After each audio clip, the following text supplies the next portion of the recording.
Hey, I'm Matthew, and it was supposed to be perfect. Veronica and we had everything: youth, love, ambition. We were that couple everyone envied. I was 35 when we met, and she was just 26, full of dreams and energy. I remember when she first walked into that cafe where we bumped into each other.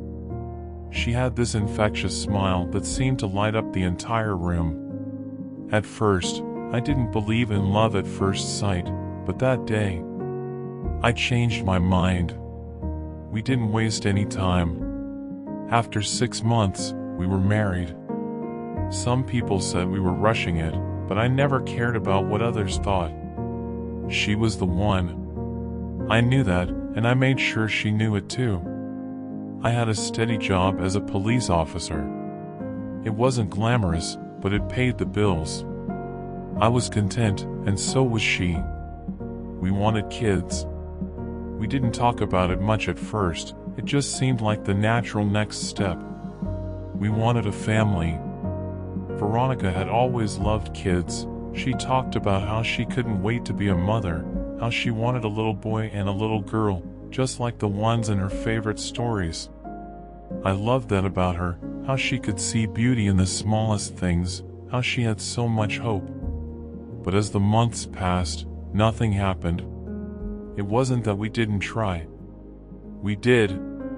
We tried everything the doctors suggested. But still, no baby.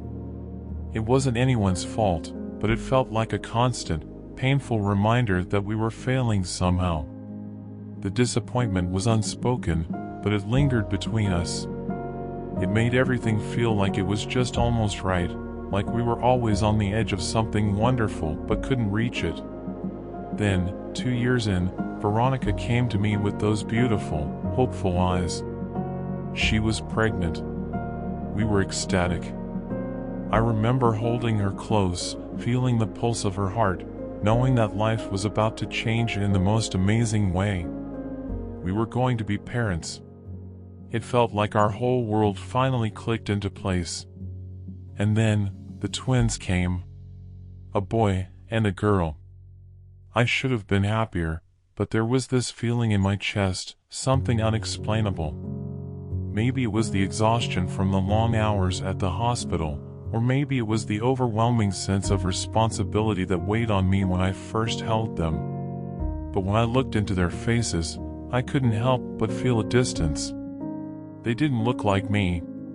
They didn't look like Veronica either, not fully. The boy had her eyes, yes, and the girl had my nose. But the way they held their faces, the way they smiled, it was like looking at strangers. It wasn't just physical, it was something deeper, something in their mannerisms, the way they responded to us. I know it sounds crazy, but it didn't feel right. I didn't tell Veronica how I felt, of course. I didn't want to hurt her.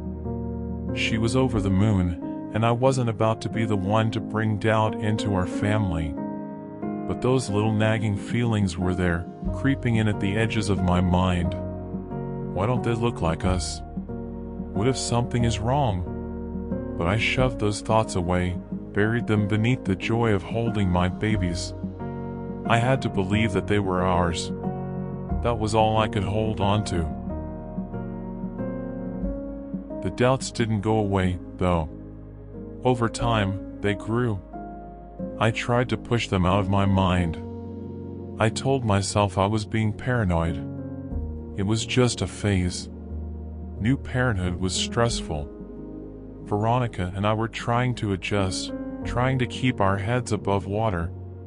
The sleepless nights, the constant demands of the babies, the endless feedings and diaper changes, it was all consuming. But it wasn't just that. It was something in the way Veronica started acting that made my heart twist. She was different. It wasn't immediately obvious, but there were subtle changes. She started spending more time getting ready before she went out, more makeup, more attention to her hair. She'd always been beautiful, but now it felt like she was trying too hard. There was something off about it, something that made me uneasy. She would also disappear for hours during the day. She'd say she was going to run errands or take a walk, but then I'd come home to an empty house, no explanation, no sense of urgency. The twins were still babies, barely able to walk or talk, and she was leaving them? At first, I didn't say anything. I thought maybe I was being overprotective. She was a mother now, and mothers needed their space too, right? But the more I noticed these changes, the more I began to feel a coldness creeping in between us. It wasn't that she wasn't present physically, she was. But emotionally, it was like she was checked out. She would sit with the babies, but her mind seemed to be somewhere else. We talked sometimes about the kids, about our plans. But when I looked into her eyes, I couldn't find the person. I'm married. There was a wall there, an emotional distance that I couldn't break through. And then, I began to wonder, what if this wasn't just the stress of parenthood? What if something else was going on? But I refused to admit it. I refused to believe that my wife, the woman I loved, could be anything but devoted. So, I buried it all, kept pushing it down. But it hurt. It hurt more than I wanted to admit. I remember one day, when I came home from a long shift, expecting her to be there, expecting her to be with the twins. Instead, she was lying on the couch, eyes closed, a book forgotten on the table next to her. She looked tired, yes, but there was something else in the way she held herself. Like she had given up. I didn't ask her where she had been. I didn't want to hear whatever she might say to explain the emptiness I felt in our home. The days blurred into each other. I kept going to work, kept doing my best to be a good husband, a good father. But the feeling of distance kept growing. Veronica wasn't the same woman I'd married. I'd see her smile, but it didn't reach her eyes. I'd try to talk to her, to reconnect, but the words seemed to bounce off a wall. It was like I was talking to a stranger living in my house. I began to notice even more strange behavior. She started to dress differently, more carefully. It wasn't like her. Veronica had always been the type to throw on jeans and a simple shirt. But now, she spent hours picking out outfits. She started going out more, often alone. And when I asked her what she was doing, she'd just say, "Nothing important, Matt." But I knew it wasn't nothing. It wasn't just nothing when she would come home late, looking disheveled, her makeup smudged, like she'd been somewhere else. One evening, I stayed late at the precinct, and when I got home, she wasn't there. I checked the usual spots, her parents' house, the grocery store, even the mall. But she wasn't anywhere. I started to get that sick feeling in my stomach. When she finally came home, hours later, she didn't even apologize. She just walked in, shrugged, and said, "It's been a long day." I didn't say anything. But I should have. I should have asked. I should have demanded to know the truth. Instead, I kept telling myself I was being paranoid. That she was just tired. That maybe she needed space. But the truth was, I couldn't shake the feeling that I was losing her. Losing us. And that's when the real questions started to form in my mind. Was she seeing someone else? I didn't want to believe it. I couldn't bring myself to admit that the woman I loved might be betraying me. But I started to wonder. Deep down, I knew I couldn't keep pretending everything was fine. And sooner or later, I was going to have to face the truth. My job kept me on edge. Being a cop in this town means you see a lot of things you wish you hadn't. But what started to eat at me wasn't what I saw on the job, it was what I started to see in my own home. I'd leave for work, and Veronica would look at me like she was already 1,000 miles away. I wasn't blind. I noticed the way she was dressing more carefully. She spent more time on her hair, her makeup, things she never cared about before. It was like she was getting ready to be someone else. I didn't say anything. I didn't want to sound paranoid. But I knew. One night, I was working late and my partner, Jake, called me. He'd just finished a shift at the precinct. He was at a bar across town and he'd seen something. He didn't know how to tell me, but he did. Veronica had been there. With a guy. A younger guy. Jake's words hit me like a slap in the face. My mind went numb. I tried to brush it off. I tried to pretend like I wasn't hearing him correctly. But I knew. That night, I couldn't sleep. I couldn't think of anything else but Veronica's face with another man. I had to know. I couldn't keep pretending. The moment I learned that Veronica was seeing someone else, a younger guy, it felt like my entire world collapsed. I didn't want to believe it at first. I wanted to convince myself it was a mistake, just a harmless flirtation, maybe. But Jake, my partner from the precinct, wasn't the type to lie about something like that. He was the most straightforward guy I knew, and when he called me that night, I could hear the concern in his voice. Matt, I hate to say this, man, but I saw Veronica. She was at that bar downtown, with a guy, Jake said. He's younger than you, man. A lot younger. I hung up before he could say more. My heart was pounding in my chest. It felt like I'd been kicked in the stomach. I couldn't believe what I was hearing.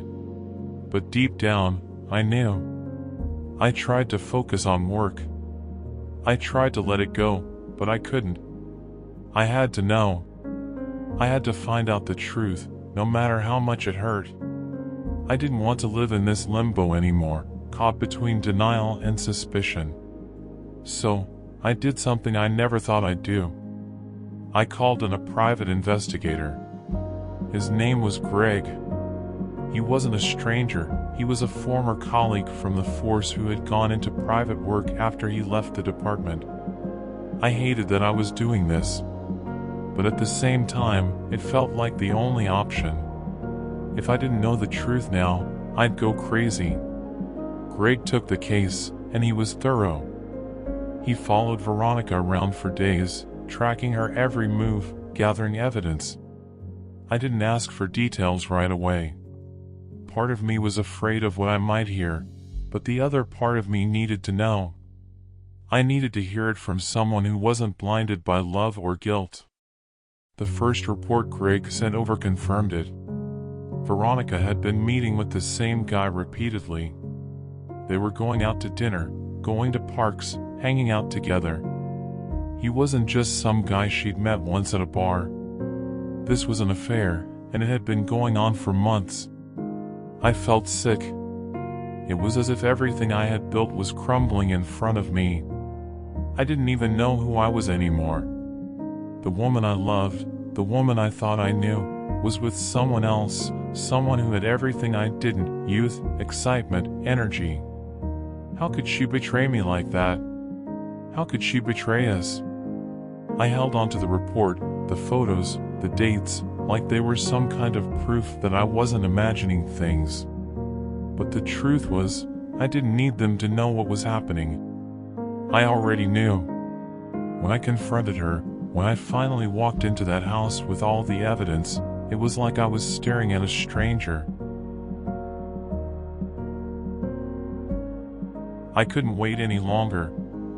I had to confront her. I had all the proof, all the evidence I needed to shatter the life we had built. It didn't matter that she might beg, that she might try to explain it away. I needed to hear it from her. I needed her to admit the truth, to look me in the eyes and tell me what she had done. I walked into the living room that evening, feeling the weight of everything in my hands: the investigator's report, the photographs, the evidence.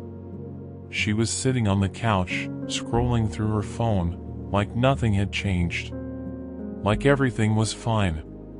Her face lit up when she saw me, but it didn't reach her eyes. "Matthew, you're home early. How was your day?" she asked, with that fake cheerfulness she had perfected over the past few weeks. I didn't answer her question. I just stared at her. My pulse was racing, and my chest felt tight with rage, but I couldn't hold it in anymore. "You've been lying to me, Veronica," I said, my voice steady, but I could feel the anger bubbling just beneath the surface. Her eyes flickered. She knew what was coming, and for a second, she hesitated. She put down her phone slowly and looked up at me, her face pale. "What are you talking about?" she asked, trying to keep her voice even. "Don't lie to me," I said, my voice growing louder. "I know about him. I know you've been seeing someone else. You've been meeting him for months. I have proof." I threw the investigator's report on the table, and the paper slid across the surface like a slap in the face. Veronica froze. She didn't say anything. She just stared at the photos, at the dates, at the names. Her expression faltered for a moment, but she quickly recovered, like she had already rehearsed this. "Matthew, please, you don't understand," she started, but I cut her off. "No, you don't understand," I shouted, feeling the pain, the betrayal, clawing at my insides. "You've been cheating on me, Veronica. You've been sleeping with a younger guy behind my back, and you expect me to just, what? Accept it?" Her lips trembled.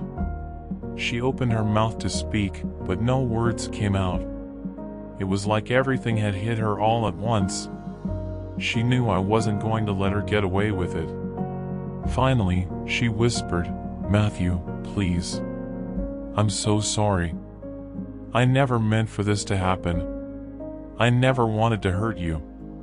I didn't know how to respond to that. The woman I had loved was standing in front of me, pleading with me, and all I could feel was an overwhelming mix of anger, disbelief, and heartbreak. "You want me to believe that?" I asked, my voice low. "You want me to believe that all of this was just a mistake?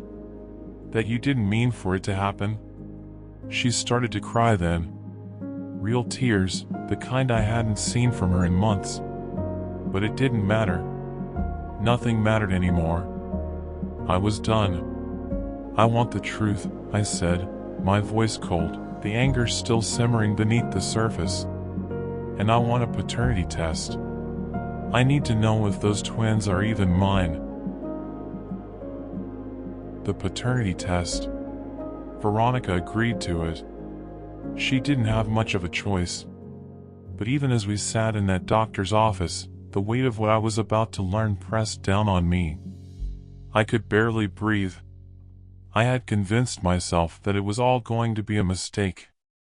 That I was wrong, and that the twins were mine. But deep down, I already knew. When the results came back, I couldn't bring myself to look at them right away. Veronica was beside me, clutching my hand like it was the last thing tethering her to this reality. But the truth was in that envelope, and I knew it was going to shatter everything. I opened it, my hand shaking. I read the words aloud, even though I could barely process them. The DNA test results confirm that Matthew is not the biological father of the twins.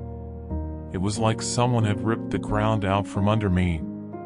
I felt like I was falling, drowning in a sea of betrayal. How had this happened? How had I not seen it? Veronica started sobbing. She begged me for forgiveness. She said she was sorry. She said she never meant for it to get this far. But I didn't care. I didn't want to hear her excuses. The truth was laid up before me, and it burned like acid. The babies weren't mine. They never were. And Veronica had known all along. In the days that followed, Veronica tried to convince me that everything could be fixed. She tried to apologize, to say that it wasn't what it seemed. but every word that came out of her mouth felt like a knife twisting deeper into my heart. She came to me, tearfully begging me to stay, telling me she still loved me, that she didn't want to lose me, that the twins needed me. She promised she would end things with the other guy. She promised that things would go back to normal, that we could make it work. But I couldn't. I couldn't look at her without seeing the lies she had been living. I couldn't pretend like everything was okay when the foundation of our marriage had been ripped apart. You don't get it, do you? I said, the words coming out sharper than I meant. It's not just about the babies, Veronica. It's about everything. It's about the trust you broke, the love you destroyed. I can't do this anymore. She cried harder then, pleading with me, trying to convince me that we could rebuild. But I knew, deep down, that it was too late. I couldn't come back from this. I couldn't pretend I didn't know the truth now. Please, Matt, she begged. Don't leave. Don't leave us. But I had already made my decision. I couldn't stay in this lie. I couldn't live in a house where I wasn't truly wanted, where the love I thought I had was just an illusion. I walked away, and for the first time in a long time, I felt free. Free from the lies, free from the pain. But that freedom came at a terrible cost. I left her. I left them all behind. And I didn't look back.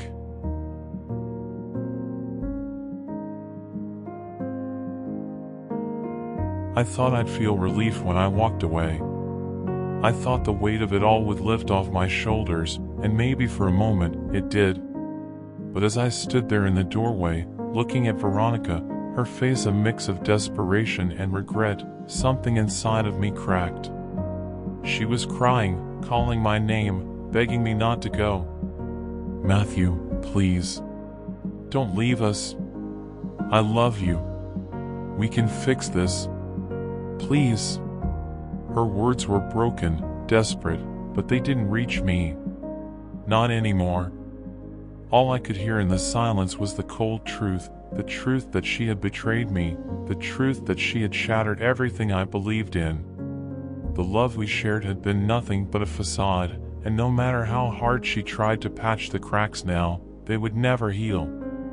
I stood there for what felt like an eternity, the weight of everything pressing down on me. I wanted to scream, to break something, to do anything that would make the pain go away. But I just stood there, watching her, feeling nothing but numb. I'm sorry, Veronica, I said, my voice hoarse, barely audible. But I can't do this anymore. I'm done.